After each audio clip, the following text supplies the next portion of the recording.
বিসমিল্লাহির রহমানির রহিম। আমি মোহাম্মদ কাউসার আলম, আইসিটি কম্পিউটার সেন্টারের পক্ষ থেকে আপনাদেরকে স্বাগতম। আমি আজকের ভিডিও লেসনে শিখাবো জুম ফ্যাক্টর, অবজেক্ট প্রপার্টিজ এবং ম্যাচ। এই তিনটি কমান্ড অটোক্যাডের খুবই গুরুত্বপূর্ণ। এই বিষয়গুলো আমরা আজকের ভিডিও লেসনে শিখব। বন্ধুরা, আপনারা জেনে খুশি হবেন যে আপনাদের অটোক্যাড, ম্যাক্স, ইন্টেরিয়র ডিজাইন শেখার জন্য আমরা তিনটি পদ্ধতি চালু করেছি।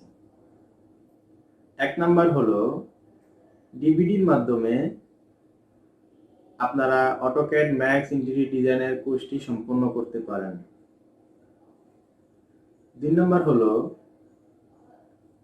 এক নাম্বার হলো যারা ঢাকা ও ঢাকার বাইরে আছেন তারা ডিভিডি ও ভিডিও প্যাকেজের মাধ্যমে কোর্সটি সম্পন্ন করতে পারেন। 2 নাম্বার হলো আপনি অনলাইন ও লাইভ ক্লাসের মাধ্যমে অটোক্যাড, ম্যাক্স, ইন্টেরিয়র ডিজাইনের যে কোনো একটি কোর্স সম্পন্ন করতে পারেন। 3 নাম্বার হলো আপনি আমাদের সেন্টারে এসে কোর্সটি সম্পন্ন করতে পারেন। তো চলুন বন্ধুরা, দেরি না করে আমরা আজকের ভিডিও লেসনে ফিরে যাই। তো এখন আমরা চলে যাব ডিসপ্লে কন্ট্রোল। তো ডিসপ্লে কন্ট্রোলে কিছু কমান্ড আছে, সেটা আমরা দেখব। জুম ফ্যাক্টর, অনেক সময় আমরা ড্রয়িং করি বা কোনো লাইন তৈরি করি, লাইন তৈরি করার পরে দেখা গেছে কি আমার পেজ যখন মাউস দিয়ে ঘুরাই বা মাউসের হুইল দিয়ে ঘুরাই, তো দেখা গেছে কি আর ছোট হয় না, অনেক বড় থেকে যায়। যেমন এখন যেমন বড় আছে এমন বড় থেকে যায়, বা মাউস দিয়ে আমি ঘুরাইতে আসি তারপরে কিন্তু আমার পেজটা ছোট হচ্ছে না। তো এই সমস্যাটা আমরা প্রতিনিয়তই বা সবার সামনে প্রতিনিয়ত এটা হয়ে থাকে, কন্টিনিউ হয়ে থাকে। তো আসলে আমরা অনেকেই জানি না যে আসলে পিপি কিভাবে জুমটাকে কন্ট্রোল করতে হয়। তো এটাকে বলে জুম ফ্যাক্টর। তো আপনি জেড এন্টার দেন, জেড দিয়েছে জুম, তারপর এখানে আপনাকে অনেকগুলো কমান্ড দেখাইছে। অল দিয়েছে, এ এন্টার দিলে অল হয়ে যাবে, সেন্টার দিলে সেন্টার হয়ে যাবে, ডাইনামিক দিলে ডি দিলে হবে, এক্সটেন্ড দিলে হবে, প্রিভিয়াস দিলে হবে পি, স্কেল দিলে এস দিলে স্কেল হয়ে যাবে, উইন্ডো দিলে অবজেক্ট ইত্যাদি। তো আমরা জেড এন্টার এ এন্টার দেবো, শুধু এ এন্টার। দেখুন এ এন্টার দিলে আমার ড্রয়িংগুলোকে অনেক ছোট করে আমি দেখতে পারবো। তো এইভাবে আপনি জুম ফ্যাক্টর করতে পারবেন। অথবা আপনি আবার আরেকটা কমান্ড আছে,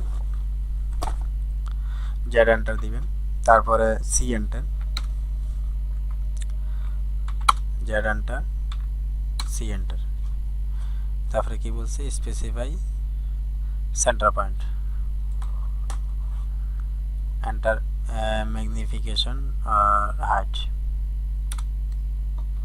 দেখুন আমার ড্রয়িংটা সেন্টারে আনা যায়। তো আমাদের এগুলো আসলে দরকার হয় না। তো আমরা সাধারণত জুমে প্রবলেম হলে জেন্ডার এন্টার এবং এই এন্টার দিয়ে থাকি। দিলে আমার ড্রয়িংটা যেখানেই থাকুক বা যে প্রান্তেই থাকুক, বা যদি জুম কন্ট্রোল না হয় তাহলে সেটা অটোমেটিকলি জুম কন্ট্রোল হবে এবং সেটা আমার চলে আসবে ইয়েতে। তারপরে ছিল আমরা নতুন কমান্ড শিখবো, how to select the last set of object P. তো দেখুন এখানে একটা ব্যাপার আছে যে আমরা তো লেয়ার প্রপার্টিজ থেকে যেই টেকনিকগুলো বা যে কমান্ডগুলো বা যে সিস্টেমগুলো আমরা শিখছি, সেই সিস্টেমগুলো দিয়ে কিন্তু আমরা অনেক সুন্দরভাবে দেখেন কলামগুলোকে কিন্তু কিছুক্ষণ পূর্বের টিউটোরিয়ালে আমরা আলাদা করতে পারছি। তো এই how to select the last set of object P, এই কমান্ডটা দিয়েও আমরা আমাদের কমান্ডগুলো বা এখান থেকে ড্রয়িং থেকে কোনো অবজেক্ট বা কোনো লেয়ারকে আলাদা করতে পারি। তো দেখুন আমরা যদি এখান থেকে সাপোজ, সরি সেটা বোঝাচ্ছি না, ভুল হলো। যদি আমি কোনো লেয়ার বা কোনো অবজেক্টকে অনেক সময় নিয়ে সিলেক্ট করলাম, দেখুন সিলেক্ট করলাম আমি আমার কাজের জন্য, তো এটাকে আমি অনেক সময় নিয়ে বা অনেক কষ্ট করে আমি এটাকে সিলেক্ট করলাম। সিলেক্ট করার পরে যে কাজটা আমি এখন করব, তো দেখুন একটু ধৈর্য সহকারে কি করতেছি আমি।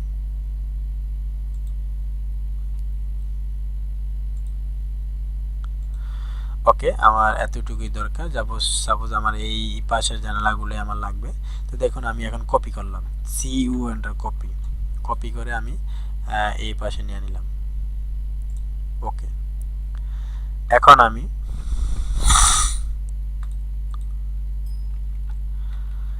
আমি কপি করলাম, কিন্তু আমি যে জানালাগুলোকে কিছুক্ষণ আগে সিলেক্ট করলাম সেই জানালাগুলোকে আমি আবার মিরর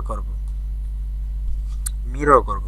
তো দেখুন কিছুক্ষণ আগে যেই জানালাগুলোকে আমি সিলেক্ট করছি যে সেইগুলোকে যদি আমি আবার মিরর করি তাহলে অবশ্যই আমাকে আবার সিলেক্ট করে নিতে হবে, তাই না? হ্যাঁ, তো আমরা এটাই জানি যে আবার মিরর করলে বা আবার কোনো রকমের কোনো কাজ করতে গেলে অবশ্যই আমার সেই অবজেক্টগুলোকে সিলেক্ট করে নিতে হবে। তো আমরা জানি how to select the last set of object। তো পি যদি আমরা পি কমান্ড দিই তাহলে আর পূর্বের কমান্ডগুলো আমাদের আর পূর্বের লাইনগুলো আর সিলেক্ট করতে হবে না। তো দেখুন আমরা এখন কি করব, এম আই এন্টার মিরর করব। দেখুন আমরা কিন্তু কোনো অবজেক্ট সিলেক্ট করি নাই, কাকে মিরর করব আমরা কিন্তু সিলেক্ট করি নাই। দেখুন এম আই এন্টার দিলাম, এম আই এন্টার দিয়ে দেখুন কোনো লাইন সিলেক্ট করি নাই, তাহলে কি বলছে, সিলেক্ট অবজেক্ট সিলেক্ট করতে হবে যাকে মিরর করব। তাহলে আমরা এখন পি লিখে ডাবল এন্টার দেব। দেখুন পি লিখে ডাবল এন্টার দেওয়াতেই আমি পূর্বে যেই লাইনগুলোকে সিলেক্ট করছি সেই লাইনগুলো দেখেন আমার সিলেক্ট হয়ে গেছে অটো। তো পি দিলে আমার পূর্বের লাইনগুলো বা পূর্বের যে কিছুক্ষণ আগে যে লাইনগুলোকে আমি সিলেক্ট করছি সেই লাইনগুলো আমার রেকর্ড থাকে।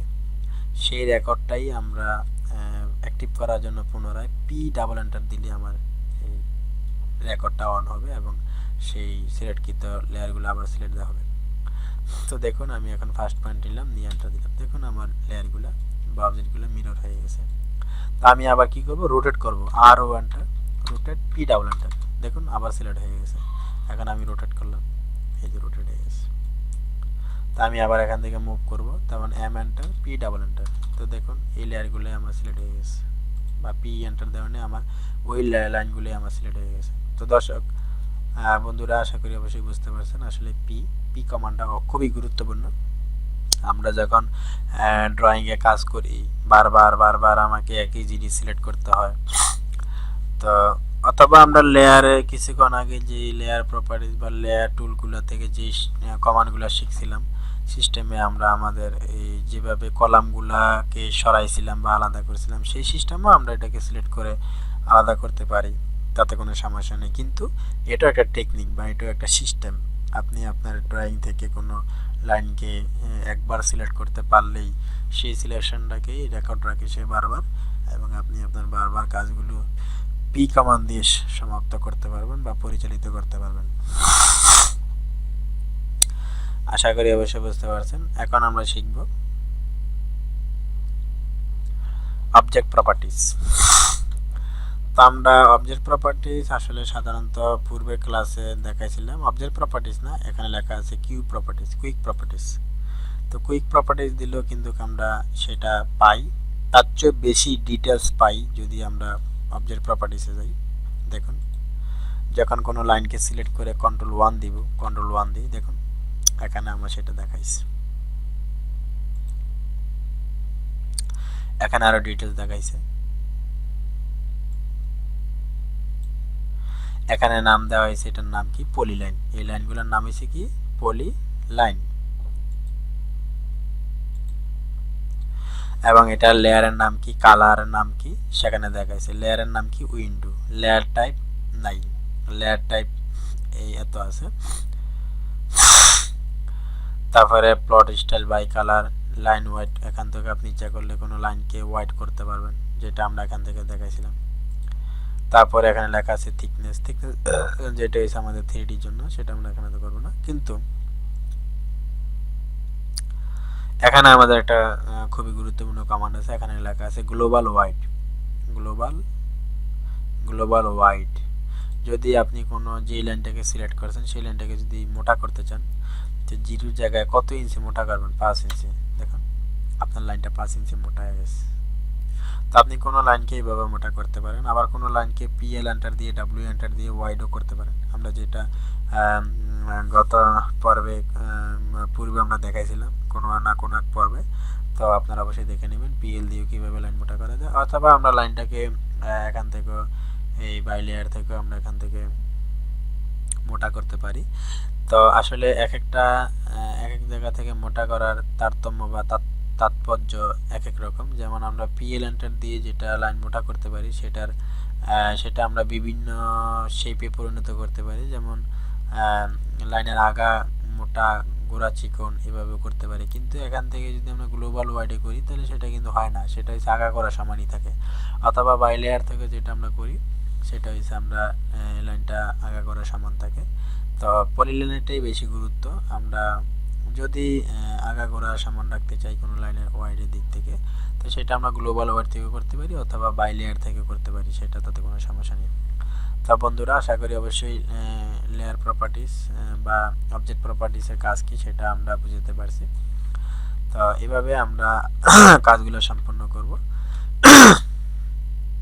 এখন দেখেন, আপনি ইচ্ছা করলে এই লেয়ারে কালারটা আছে উইন্ডো গ্রিন কালার, তো ইচ্ছা করলে আপনি এখান থেকে যে কোনো একটা কালার চেঞ্জ করতে পারবেন, তবে এটা লিগেল ওয়েতে এটা করা ঠিক না।